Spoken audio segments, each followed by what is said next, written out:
I'd like to welcome everybody to today's presentation on addressing agitation and delirium in older adults. I'm your host, Dr. Dawn-Elise Snipes. Over the next hour, we're going to recap cognitive impairment, just talk about what that is in case you haven't been in the prior classes. We'll define agitation, delirium, and sundowning, and then explore the causes of those things in each piece of the older adult's life. Now remember, PIECE stands for physical, interpersonal, emotional, cognitive, and environmental. There are a lot of things that can cause agitation and delirium particularly, and there are a few things that cause sundowning. A reminder for those of you taking this for continuing education, the PDF of the PowerPoint as well as handouts and worksheets are available in your CEU class at allceus.com. Non-clinical caregivers can also take the course at allceus.com to help you better understand and respond to older adults you may be working with. So you don't have to be a clinician to take the class.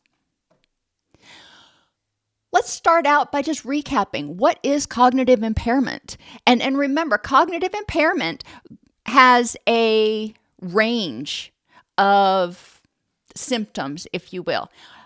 As we age, our thinking slows. That's not indicative necessarily of dementia or something worse. It could just be aging. And then on the other end of the spectrum, we have people who have progressed dementias, Alzheimer's disease, etc. When we're talking about cognitive impairment, we're talking about people particularly that are having difficulty with the stuff that goes on in their prefrontal cortex, their memory, their attention, their concentration, their ability to find words and communicate effectively, their understanding of their surroundings. So all of those can be assessed when we're talking about cognitive impairment. It's important to remember, and we're going to talk about this a lot today, that symptoms, especially in older adults, may be caused by a variety of things and misdiagnosed as cognitive impairment or delirium. Insulin resistance, even if the person is not pre-diabetic, can cause confusion, difficulty concentrating, difficulty thinking clearly. B12, iron, or vitamin D deficiencies. Hearing loss, even if it's temporary hearing loss from allergies.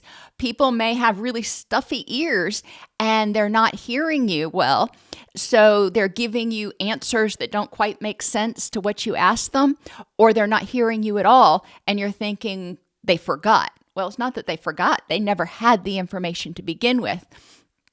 If your person, whether it's a patient or a loved one, if your person suddenly starts evidencing cognitive impairment, one of the easy things to check for is, can they hear well or are their ears stuffy? Obviously, B12, iron, vitamin D, and insulin resistance, those are things a doctor's going to have to check for, but they're easy enough to test. Dehydration is another thing you can kind of test for at home. If your person is dehydrated because they've had diarrhea, because of their medications, because they're not drinking enough. Older adults, remember, don't have as sensitive of a thirst reflex, so they don't drink as much.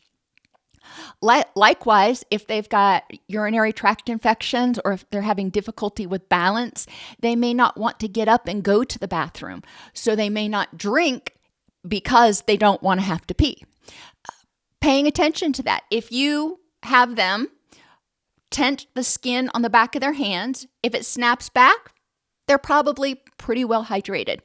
If it kind of stays up there and doesn't snap back, that's one indication of possible dehydration. Also, look at their eyes. Do they look kind of sunken, or do they look healthy and flushed? It may be indicative of hypothyroid, and hypothyroid can start at any point in time. But one of the symptoms of hypothyroid in anybody is potentially cognitive impairment, difficulty paying attention, staying alert, etc. And then medication side effects, including antihistamines. Now, we're going to talk a lot about these things as we go through delirium.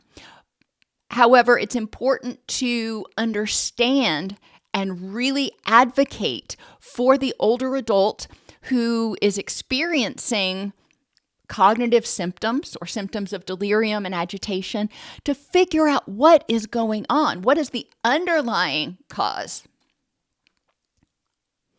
In view of the multifactorial cause and the multi-component approach of dementia and delirium, multi-component approaches seem most promising for facing patients' needs.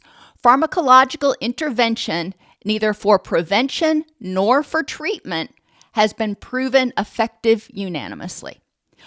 You all know that I am not a super fan of a lot of heavy pharmacology because very often it doesn't work, or it just covers up an underlying pathology. If somebody's having difficulty sleeping, for example, then okay, but what's causing that? You can, and what I've seen, unfortunately, I'll get on that soapbox a little while later, but the short version is what I've seen is people who have agitation or sundowning are often just prescribed increasing levels of medications to make them sleep instead of addressing what's causing these symptoms. What is the underlying issue? And it may not even be a pathology. A lot of times it's a disruption of circadian rhythms. So we need to be very wary of the medications that our older adults are on and the impact of those medications. Is it helping, or is it just masking something else that's going on? Delirium is a serious and often acute disturbance that is characterized by impaired attention, difficulty sustaining or shifting focus, disorientation and confusion about time, place, or identity, fluctuating symptoms throughout the day, cognitive impairment, and altered consciousness ranging from hypervigilance to lethargy. Delirium is acute, and it's often caused by something. And we're going to talk about what those somethings are. It's different than sundowning, which is related to dementia, typically occurs at about the same time every day. Delirium is going to have an acute onset. And think about somebody after they've been in a bad car crash or something, how they're disoriented. They're not really kind of sure where they are. They're kind of walking around in a haze. A lot of times that may be what we're looking at or thinking about when we're talking about delirium. And I don't want people to misconstrue delirium as somebody acting crazy, because that's not it at all. But they do have altered consciousness, disorientation and confusion, and difficulty paying attention. Two types of delirium. Hyperactive delirium, which is the type that typically involves restlessness, agitation, rapid speech, and sometimes hallucinations or delusions. That's only 25% of the cases. All right, let that sink in. The other 75% of the cases of delirium that are being caused by something going on with the person go undiagnosed because the person is not causing a problem, basically. They're not making a ruckus, so people don't pay attention. We need to pay attention to our older adults, whether they are able to communicate or not, whether they have dementia or not. We need to pay attention. If there's a sudden change in their behavior, they become super withdrawn, apathetic, tired, we want to examine what might be going on. Could they be getting sick? Is there pain? Are they not sleeping well?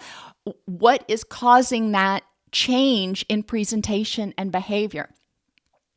With hypoactive delirium, the lack of diagnosis of those underlying issues causes us to fail to attend to that underlying pathology, which could include medication overdose, infections, and even stroke. And when I say medication overdose, I'm not talking about the adult intentionally trying to overdose. I'm talking about them being prescribed medications, either independently or because of polypharmacy, that aren't clearing their system fast enough and they're building up. My grandfather had hypoactive delirium, and obviously we didn't realize it until one day he was all but unconscious. And then he went to the hospital, and we learned that he probably shouldn't have been prescribed the Xanax that he was on. Or no, he was on Valium. My grandmother was on Xanax. Neither one really is recommended for older adults because it clears the liver more slowly and it contributes to risks of falls, etc. But if we're paying attention, if somebody starts taking, I'll use my grandfather, starts taking Valium, the first couple of days, it may seem like it's working. But then by day 4, day 5, day 6, they start becoming very withdrawn and lethargic and unresponsive. That's what we call a clue. We should be seeing their quality of life and their presentation improve, not completely withdraw. And then there's mixed delirium. I know, just always throw something in there. Where the person is hyperactive some of the time and hypoactive some of the time. Mixed delirium is not nearly as common. It's generally hyper or hypoactive, with 75% of the cases presenting as hypoactive. If you are working in long-term care facilities, nursing care facilities, or doing home care for older adults, you may notice some of the adults that you're working with may start becoming hypoactive. And that's definitely something that needs to be looked at by their medical team, by their neurologist, by their physician, whomever your first line of referral is. Now, I told you we'd talk about sundowning. Sundowning is not the same as delirium. They have a lot of symptoms that kind of overlap. But sundowning refers to a group of symptoms that commonly occur in people with dementia. You don't have to have dementia to have delirium. You don't even have to be an older adult to have delirium. But in order to call it sundowning, the person needs to have dementia. And it typically happens in the late afternoon and evening. Key differences between sundowning and delirium: the timing. Sundowning occurs at specific times of day. You know that sometime after 4 o'clock, Jim Bob starts becoming more agitated or more withdrawn. Generally with sundowning, it's agitated and restless. The duration. Sundowning is often a recurring pattern, while delirium is an acute condition. So sundowning happens not necessarily every day, but a lot of the time, and generally about the same time of day. Whereas delirium, if you figure out what's causing that underlying issue that's contributing to those symptoms, the delirium will go away. Delirium is transient and acute. The underlying cause is different. Sundowning is associated with dementia, and delirium is caused by a variety of things. Now, a lot of people who are experiencing sundowning may become agitated.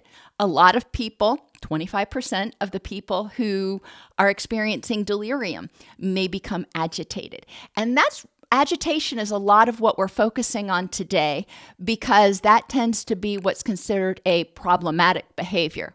However, I will continually remind you that just because they're not agitated doesn't mean there's not a problem. If they're withdrawn, if they're hypoactive, we need to pay attention.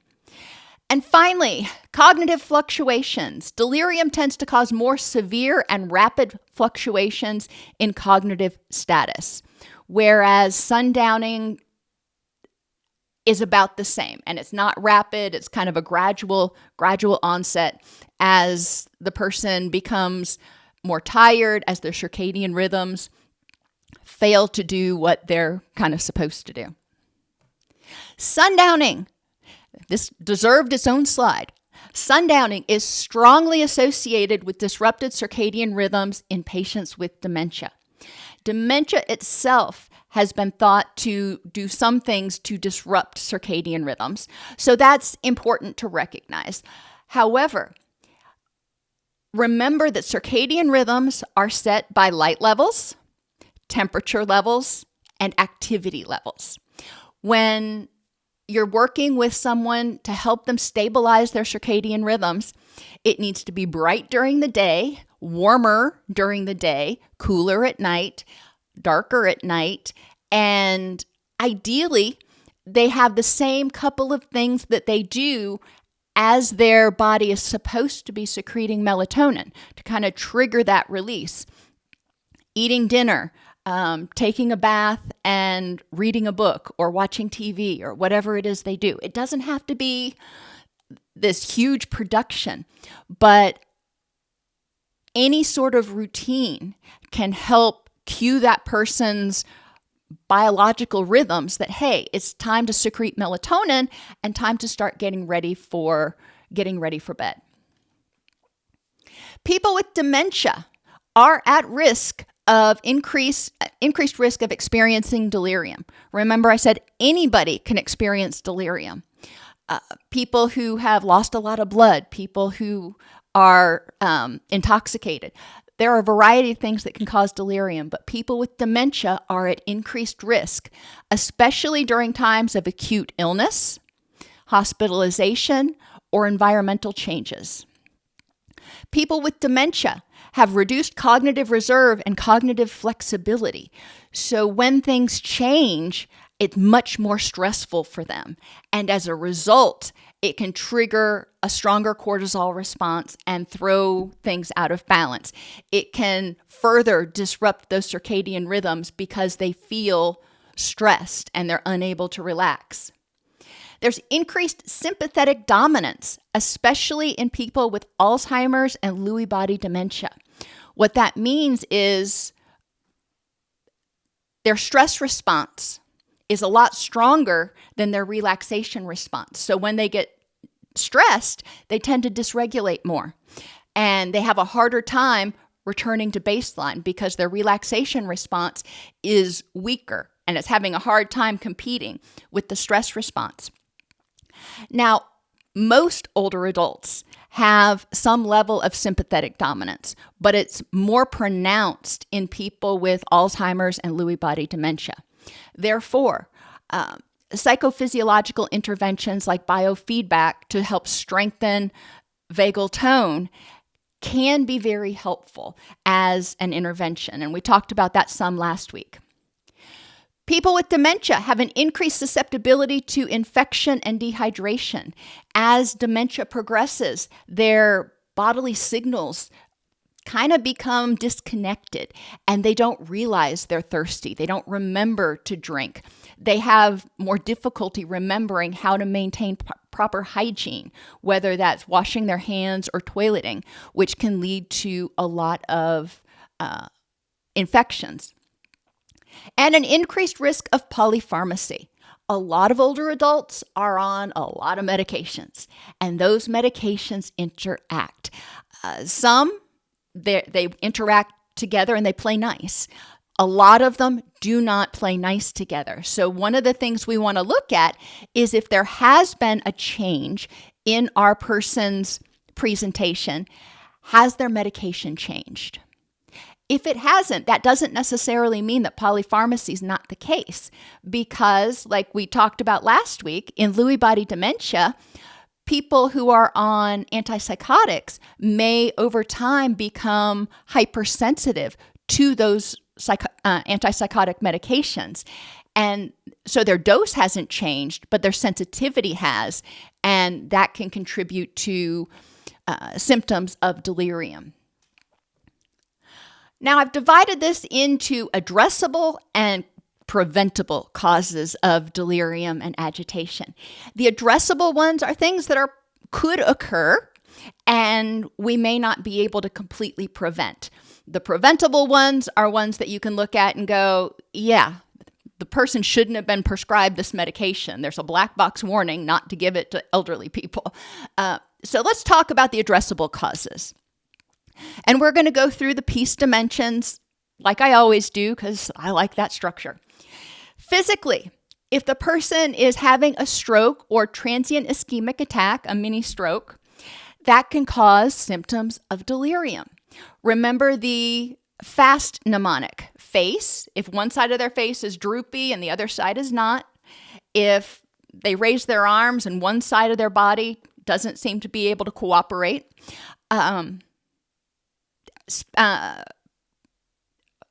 It's fast. Face, arms, speech. If their speech becomes garbled or they suddenly don't seem to understand. And then T stands for time. It's time to call 911. You don't want to play if somebody seems to be having a neurological dysfunction. Seizures can also cause delirium or agitation, especially after a grand mal seizure. Somebody may feel very disoriented. I've seen it after a catatonic seizure as well. The person takes a minute to kind of figure out who, where, and when they're at. Depression or grief can actually contribute to delirium and agitation as those neurotransmitters become imbalanced, as their sleep is impaired, as their stress goes up. They may start having imbalances in cortisol, and they're at greater risk of delirium, especially if the grief or depression is acute. Suddenly they've become very depressed, or they've had a major loss that has really just hit them hard.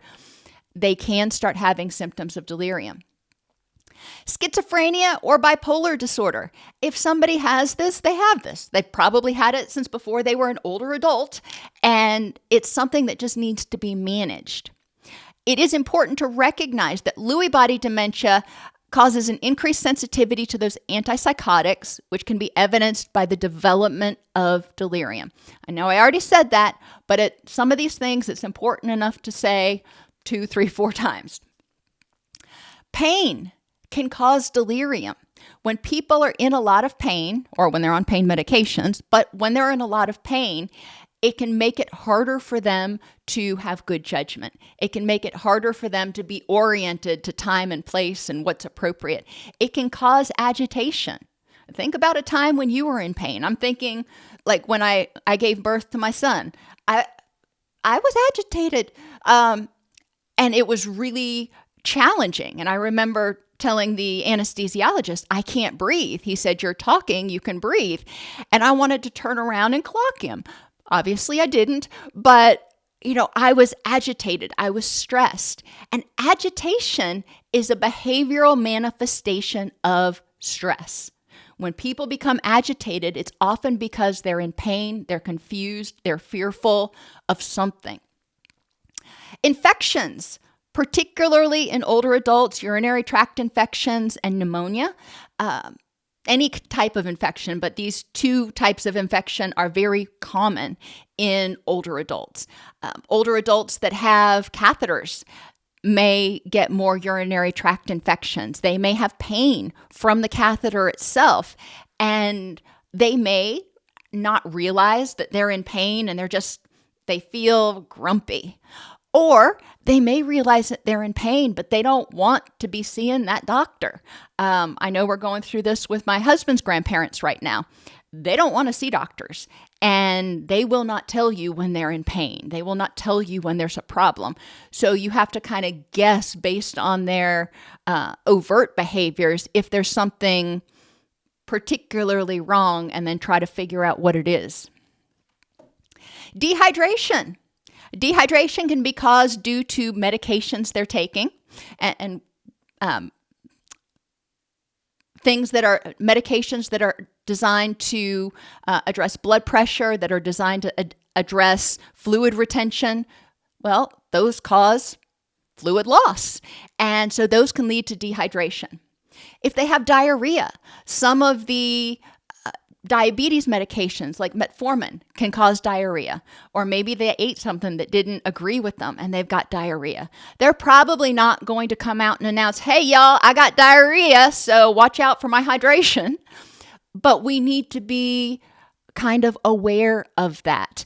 If they're not drinking enough fluid, decaffeinated, preferably water, but definitely decaffeinated, non-carbonated fluid, that can be something that leads to dehydration. And older adults who drink too much caffeine. I know my husband's grandparents drink a lot of tea, straight up black, full caffeinated tea, and that's all they drink.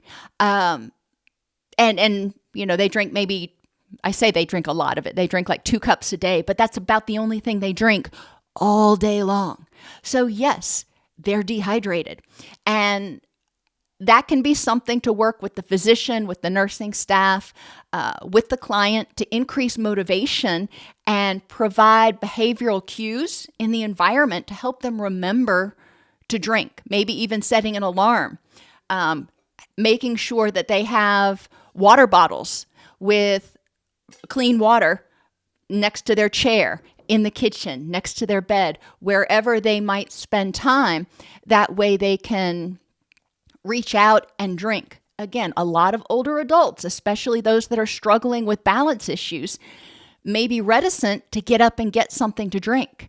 And if we make sure that they have it available to them, then they're going to be a lot more likely to at least stay a little more hydrated. If they have it available and they're still not drinking, again, we need to evaluate why not. Do they not like it? Are they not remembering? Do they have a UTI? So when their bladder gets full, it really hurts? What's going on that is keeping them from drinking enough? When people are dehydrated, they have electrolyte imbalances, which can also contribute to delirium. Interestingly, and this is not usually a problem with older adults, but if for some reason an older adult just got really thirsty and drank a whole lot, it is possible to actually drink too much and throw your electrolytes out of whack. Moderation is the key. Now, when I say too much, I'm talking about gallons, not 8 additional ounces. Anemia and B12 deficiencies can cause problems. Now, remember, older adults have more difficulty absorbing B12, even if they're eating foods or a diet that's high in B12. Anemia can also be related to lack of sufficient iron. And when there's not enough iron and B12 in the blood, you're not getting enough oxygen to the brain. And you're going to start seeing confusion, disorientation, difficulty with attention, and problem solving. I have this under addressable because sometimes it's a change. And we know as we age, we have a propensity for these things. We can identify, hey, that's what's going on. Easy solve. Medications are addressable. A lot of older adults have to be on certain medications, whether it's blood pressure or cholesterol or something else. They're on it for whatever reason, and their doctor thinks they need to be on it. Okay, it's all good. Recognizing the side effects of medications. When this person started taking the cholesterol medication, those are called statins. Statins are actually associated in a lot of people with depressive symptoms. If the person started taking the statins and started evidencing a lot of withdrawal and depressive symptoms, even if it doesn't meet what you would say was delirium, we want to help the person communicate with their doctor about that. Polypharmacy. When you have people taking multiple medications and those drugs don't play nice together. Unfortunately, we still haven't in the US gotten to the point where we have some centralized database where all the doctors can log in and you have one central patient file and they can find out what medications other doctors are prescribing you. So the neurologist is relying on Jim Bob to remember all of the medications that his primary physician and his endocrinologist have him on, which as you get older, those medications start to add up. It can be easy to forget. So polypharmacy is definitely something we want to consider. You can go to drugs.com and just Google drugs.com and medication side effects, and then drugs.com and medication interactions. And they have 2 different sites on drugs.com, one that shows you the side effects of common medications and another one that shows you medication interactions. So you can put all the medications in there that your person is taking and see if there are any concerning interactions. that you may need to call the doctor about. Abrupt withdrawal from anything, whether it's a antidepressant or pain meds or, heaven forbid, benzodiazepines, anti-anxiety meds, that can cause delirium in people. And anesthesia. I remember for me, and remember, I said, you don't have to be an older adult. When I had my son, he was a micro preemie. There wasn't time for, all that epidural stuff, even if I would have wanted it. So they pumped me full of Demerol. And I tell you what, I woke up after I gave birth to him. I didn't know who, what, or where I was. So even for a, healthy younger adult, anesthesia, especially right after the surgery, can cause some level of delirium. It's important to recognize that anesthesia is basically opioids most of the time. And so if your person is taking painkillers at home, opioid-based painkillers, they may also have symptoms of delirium. Neurological disorders can cause symptoms of delirium. The person doesn't know where they are. There's not enough blood getting to the brain, so the brain starts to sort of short circuit, and that can lead to a stroke. Same thing can happen during traumatic brain injury or dementia. Remember, FAST, face, arm, speech, and time, to identify a stroke. If there's a traumatic brain injury, if they fall in the bathroom and they hit their head on the tub or what have you, we want to be highly alert to any indication that they're developing delirium, because that could indicate pressure on the brain that's a medical emergency. Sleep deprivation or circadian rhythm disruption. Even in healthy people, young people, they've shown that more than 2 days of significant sleep deprivation starts to lead to confusion and disorientation. And I think it was at day 6 that people started evidencing signs of delirium. But in older adults, their circadian rhythm's kind of already out of whack.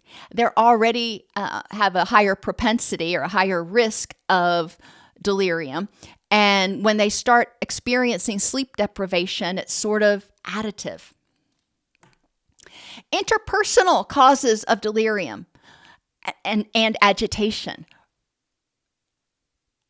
If the person is having difficulty communicating, they're having difficulty finding their words, and they're just getting so angry because it's like right on the tip of their tongue. We've all been there occasionally, and it can be maddening. But for a person who is experiencing cognitive slowing, they may have that more often, and it can be frustrating. If they've, got dementia, it can be even more maddening because they may slowly be losing their ability to communicate.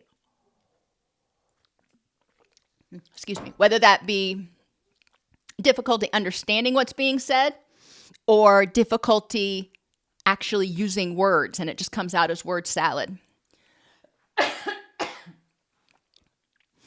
There can be misunderstandings due to hearing or memory loss, depending on the person. And that can cause agitation and distress and frustration, or on the opposite end of the spectrum, withdrawal. The older adult thinks, it's just not worth it.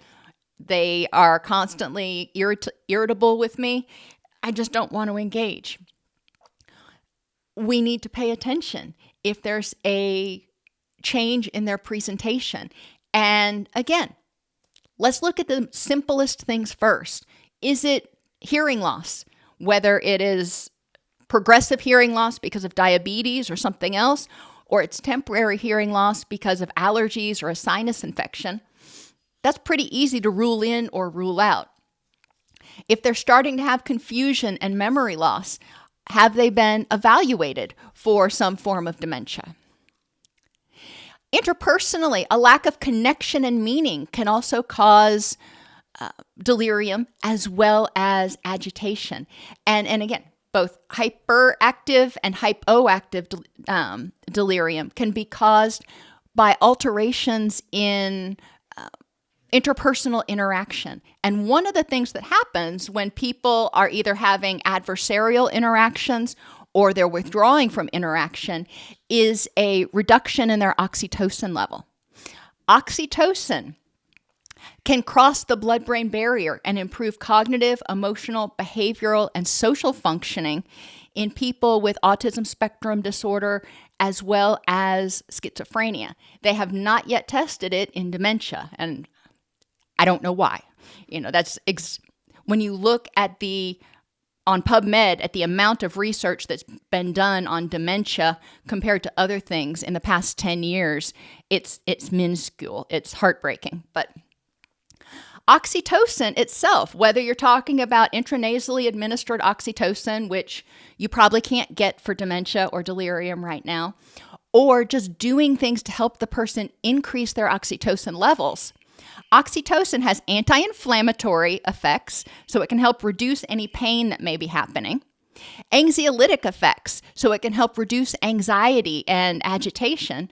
And analgesic effects. It can actually help promote endorphins and pain relief. All of these can support social connection and help buffer against stress, which inhibits cortisol release.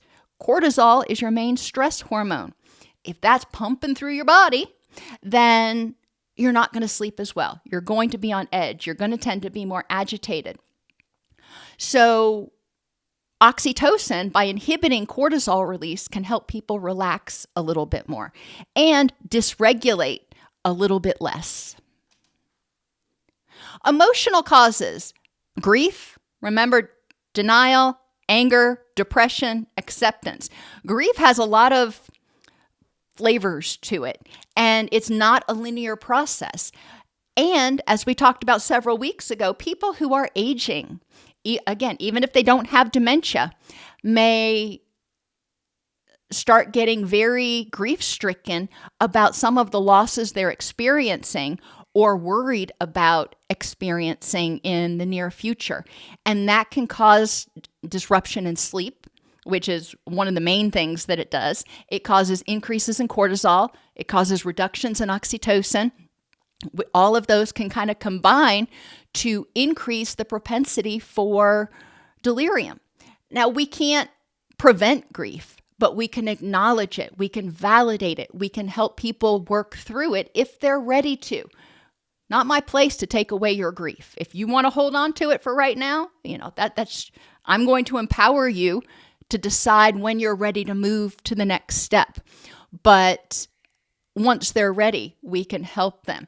If we notice that right after a particular loss, whether it's loss of personal functioning, maybe they have a stroke and they can't move part of their body, that's a traumatic incident, or they lost a loved one. After that acute incident, there may be a period where the grief is just so palpable that they have a hard time focusing on anything. And I think a lot of us have been there when we've had an extreme grief event that in the moment, whether it's 5 minutes, 5 hours, 5 days, we may have difficulty really even thinking about where we are. We're just kind of in this la-la land, as I call it. Anxiety. Anxiety is an emotion that comes up when people feel unsafe. Well, hallelujah. If a person's showing that they're anxious or agitated, we can ask them, what is it that I can do to help you feel more comfortable or help you feel safer? I don't know.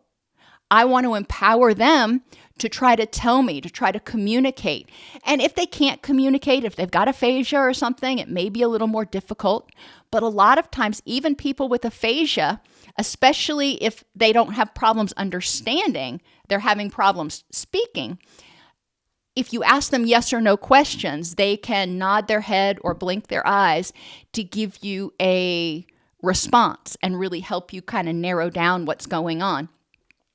But reducing anxiety reduces cortisol, reduces stress, improves sleep, reduces neurotransmitter dysregulation, and reduces agitation. If somebody's agitated, think to yourself, when have I gotten agitated? When have I just been, irritable and cranky and I don't want anybody to bother me, or trying to fix or find a solution for something and just trying this and then trying that and not sticking with anything, kind of being all over the place. We've all been there. And recognizing that that's a communication of a problem and maybe one they can't articulate is important. And then people can become agitated and irritable when they're experiencing frustration over not being able to remember or do what they could remember or do 20 years ago. And it can be disempowering. They can feel like, hey, I've lost a step or 5. They can start dreading the inevitable, at some point, death. There's a lot of stuff that can start coming up when people are focused on what they can't do anymore instead of what they can do. I'm not going to take away that frustration and invalidate somebody's feelings by saying, well, I hear you can't do that anymore, but hey, let's look at all the things you can do. That invalidates their feelings. I'm going to stay with them there for a minute. We're going to talk about that and how frustrating and it is and how it makes them angry and sad. And then at some point, we'll try to turn our attention and embrace the other side as well. So yes, this sucks. And there are these other things that you still can do. What's the best way to use your energy to move toward your rich and meaningful life? If somebody has overt delirium, you're not going to be able to do much in the way of cognitive behavioral therapy. You're going to focus on those basic Maslowian needs of making sure that they're getting their biological needs met and they feel safe. And that's about all you can do if they're having difficulty with executive functioning.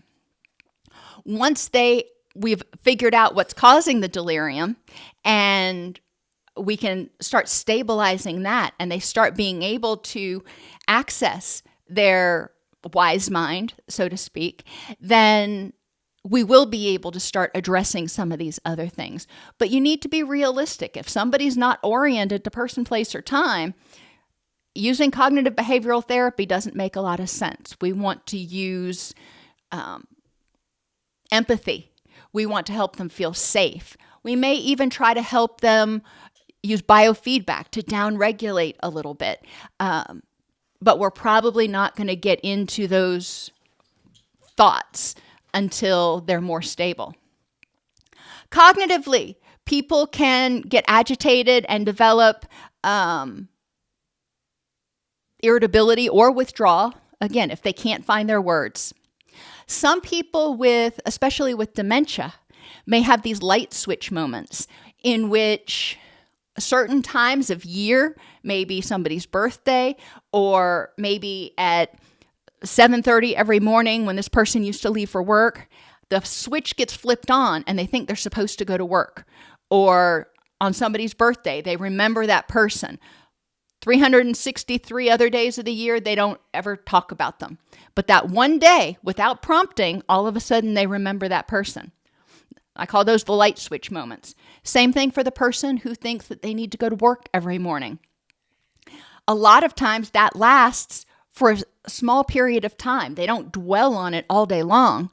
Once they, get past that moment of I have to leave to go to work, then they can be redirected and reoriented to things.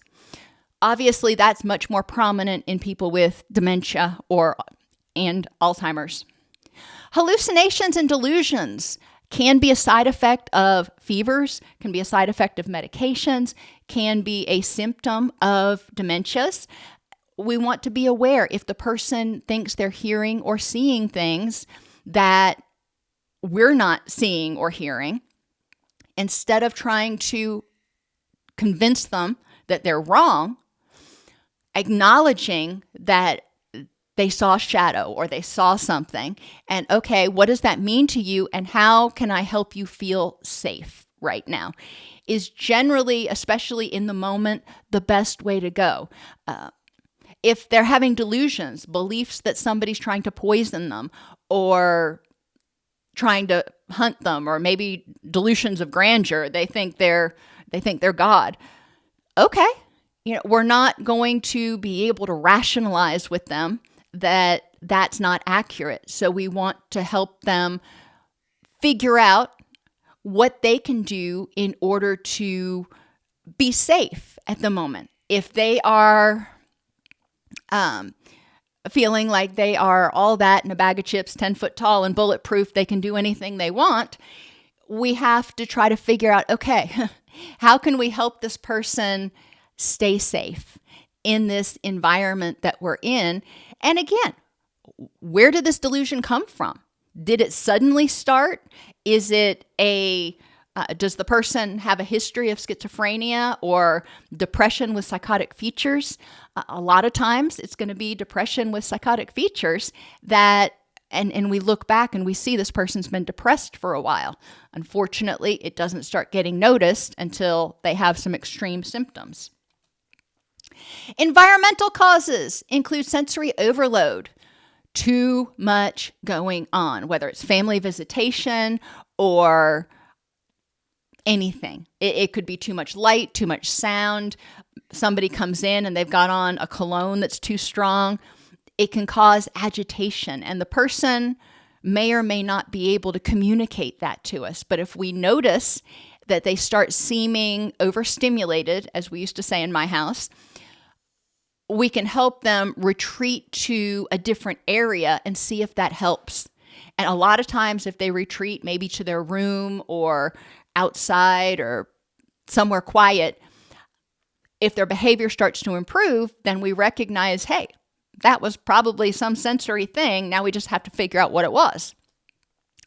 Coercive measures like restraints are often going to increase agitation. Now, they're probably not going to increase delirium, but they may increase agitation. And a lot of times, unfortunately, poorly trained staff may use restraints on people who have delirium, which just makes them more combative and makes it worse. My husband's grandmother, when she was in the hospital a few weeks ago, didn't want to stay.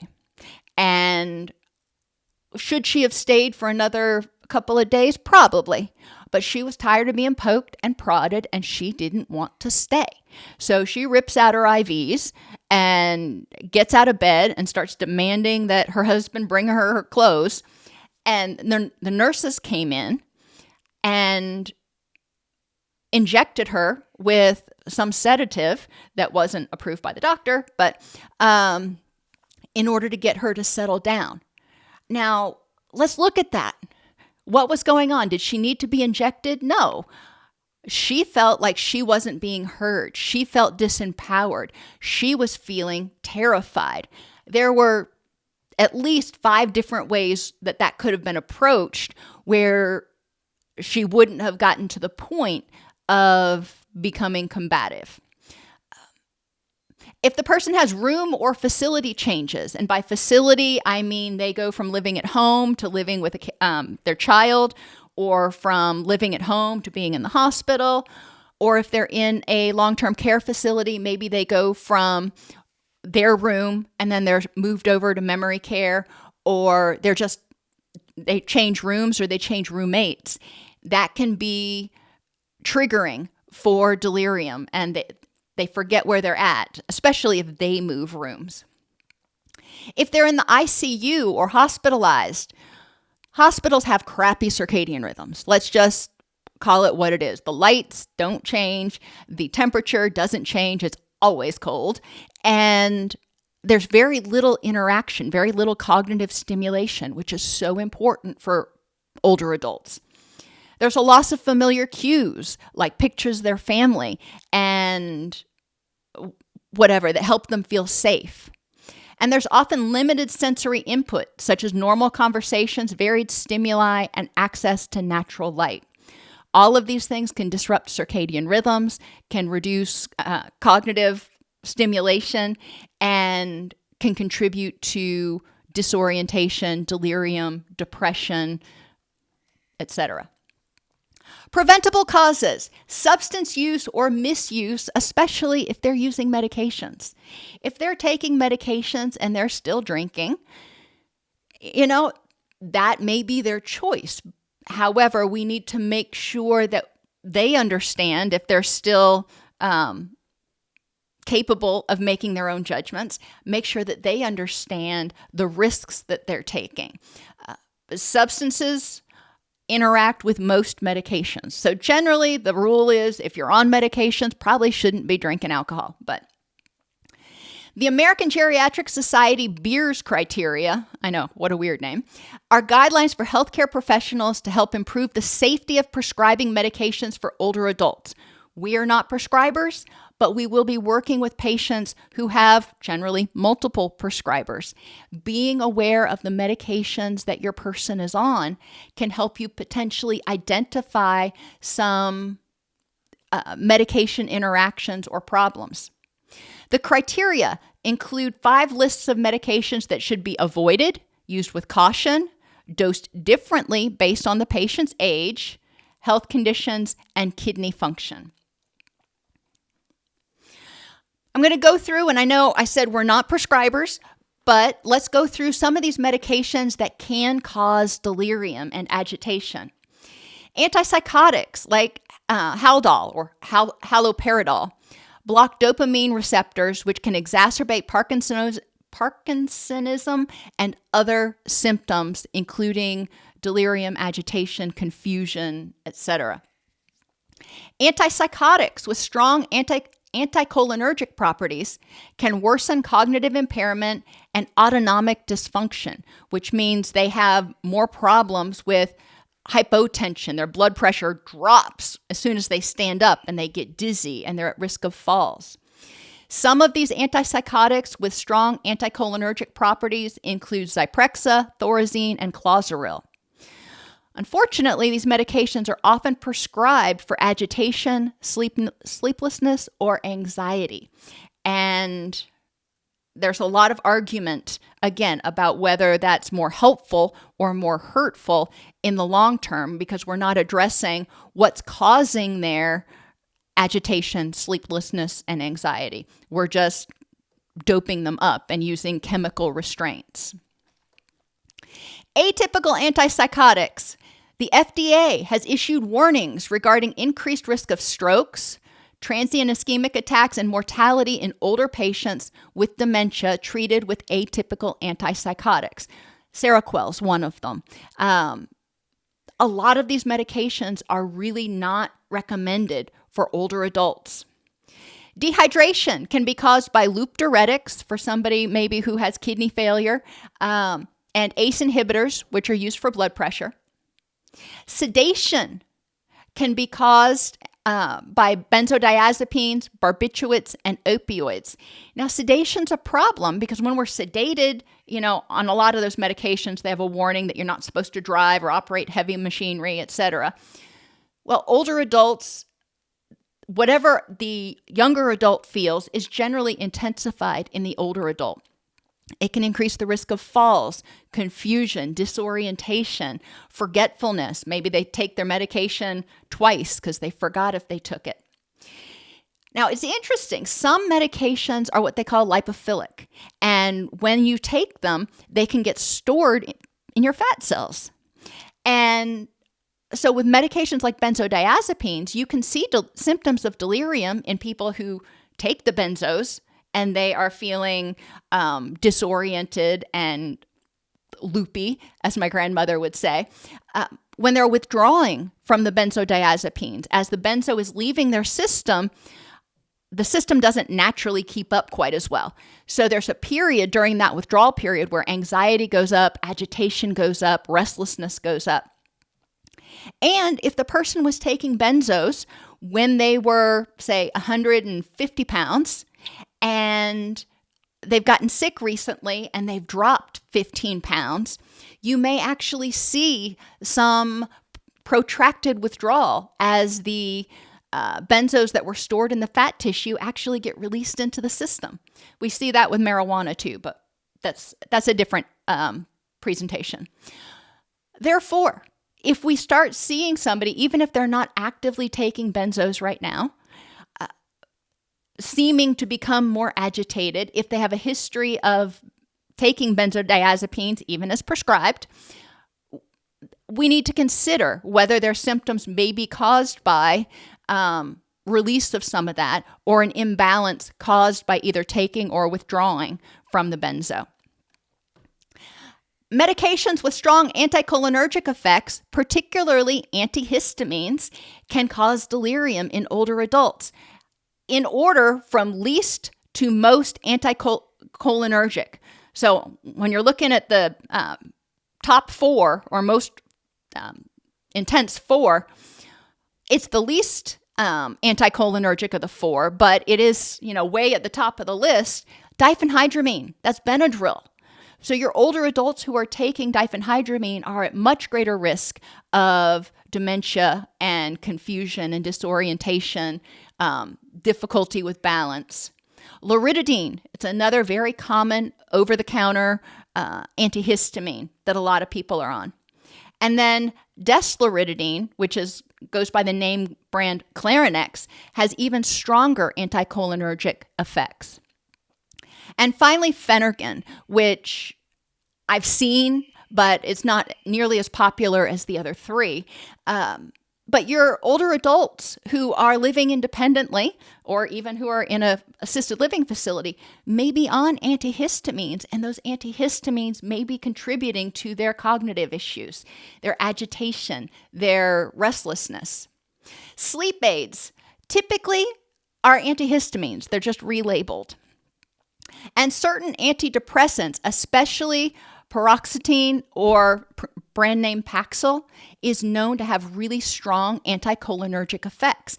It makes people sleepy, but it also contributes to confusion and disorientation and brain fog, if you will. Antidepressant trazodone is it's a serotonin antagonist reuptake inhibitor. Trazodone is a commonly used off-label drug for insomnia that improves sleep quality and sleep continuity but carries significant risk. Older adults, those over 65, may be more likely to experience side effects, including drowsiness, dizziness, increased risk of falls due to low blood pressure, and suicidal ideation. Unfortunately, I know at least in one facility here, they hand out trazodone like candy. And it's on that Beers list of medications that really shouldn't be prescribed to older adults. Serotonin syndrome. Oh my gosh, who would have thunk it? I didn't. This is something I learned. Serotonin syndrome occurs in association with the administration of selective serotonin reuptake inhibitors and other medications that increase serotonin levels. But if the person is taking either multiple medications that increase serotonin or an antidepressant that's too strong that increase for their age and their liver function, they may develop serotonin syndrome. Serotonin syndrome is a medical emergency. It's characterized by tremor, hyperreflexia, spontaneous rigidity, ocular clonus, difficulty moving their eyes, agitation, and fever. Older adults are at increased risk due to polypharmacy and reduced medication clearance. Be aware of the signs of serotonin syndrome. And again, if your older adult has had a medication change recently, even just adding an over-the-counter medication, this is something to think about. When people have delirium, they may become either agitated or withdrawn. Delirium onset often indicates an underlying issue. Some are preventable, some are addressable, but the symptoms of delirium generally can be abated once you identify and address that underlying cause. Sundowning is similar to delirium and is associated with disrupted circadian rhythms.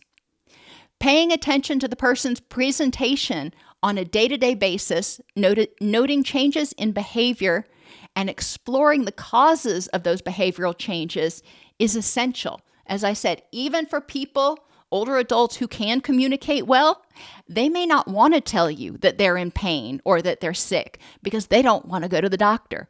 Being cognizant and being curious is so important in working with older adults. Are there any questions?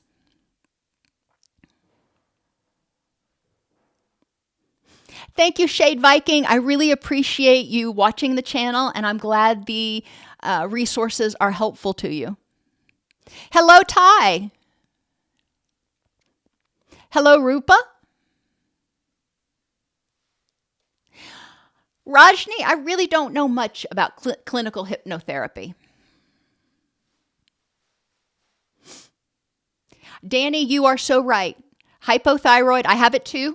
And my husband was just astounded at how much better my energy and mood and stuff got, and how much longer I was able to focus once we actually started addressing those issues. So I echo that. Alrighty, everybody, I have got to switch over to my live Q&A. Please feel free to join me over there. Otherwise, I will see you next week, but we're going back to the Wednesday classes. So Wednesday at 12 p.m. EST, 11 a.m. CST. Take care and have a happy new year.